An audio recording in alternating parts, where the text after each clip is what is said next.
My plan is to be a really proud ambassador for New Zealand and New Zealand thoroughbreds on the world stage. You know, it is great to show where these horses have come from and where they're going to. My name's Amanda Pottinger. I'm a 3-day eventing rider currently based in New Zealand. I've evented probably since I was very small. I think when I first got on a horse I couldn't even remember, to be honest. I then have carried on to represent New Zealand. I've done a few Australian campaigns and now I'm targeting the Tokyo Olympics in 2021 and heading off to the UK in a couple of weeks. I've had endless amounts of thoroughbreds through eventing. Probably the one that's got me most onto the map would be this guy here, just kidding. So he's now a 13-year-old. He's by Fusaichi Pegasus out of Gypsy Princess. He was born in Australia, but he was sold through the New Zealand Cracker sales. And I've produced right from a 5-year-old and he's taken me through to my first 5-star. So I've had 2 Australian campaigns with him, the first of which he placed second in the 5-star in Adelaide, and he sort of got me onto the New Zealand high performance program where I've been able to target the Olympics and Worlds, and yeah, he's definitely been my first real foot in the door to the big time. NZTR I first met about a year ago and they approached me around being an ambassador for them.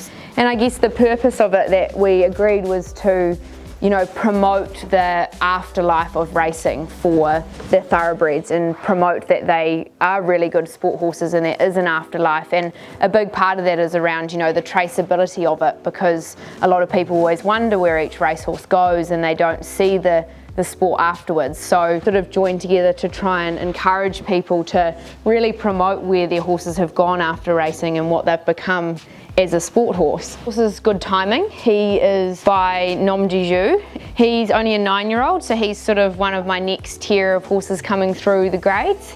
And he actually placed 3rd in the 7-year-old Horse of the Year show jumping class, which was very impressive in front of a whole lineup of warm blood horses. So he's definitely one to watch of mine for the future. One thing that's really cool about this horse is he is owned by a syndicate of people, and they're a mixture of people involved in racing and not involved in racing. So Sam and Katrina Williams, who run LA Stud, Charlotte and Warwick Gendel, who are from Wellington, who also own some race horses, and Gail and Stan Templeton, who actually bred him, and then he went through the sales and has ended up coming back to their ownership, plus my parents, Tinks and Andy Pottinger. But it's such an important thing for me to have owners in the sport, and what is even cooler about this guy is he's got owners from his racing and he's got owners that are interested in eventing. It makes it a pretty special day when he goes well and we've got a mixture of people behind us supporting us.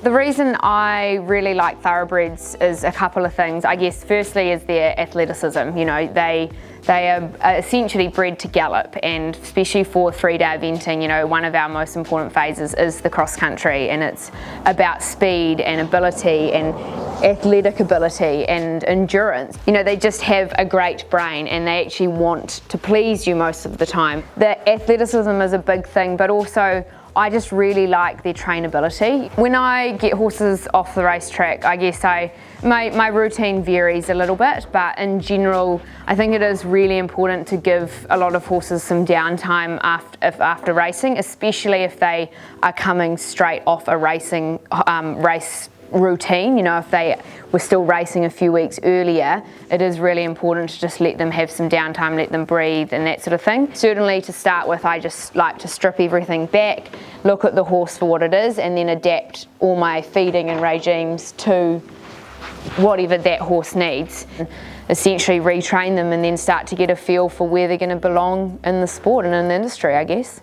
Probably the really rewarding part of it for me is seeing how talented they are in all equestrian sports. So, you know, I've had horses that I've rehomed that have gone into dressage, eventing and even show jumping. So, you know, they actually go into every discipline. People are really starting to take an interest from the racing industry into their sport horse career and keep ownership, which is just awesome to see. I guess it is also really important to probably just make really clear to people, because there is a lot of misinformation out there with what happens to a lot of thoroughbreds after racing, and I guess that's a big part of it, is actually showing the traceability of where every racehorse goes. Them are getting rehomed and they're coming into these amazing sport horse homes, and not even sport horse homes, you know, they're going into pony clubs, they're going to kids, they're going to amateurs. It is really important to show people that it's not all doom and gloom after racing. You know, there is positives to it for these horses afterwards.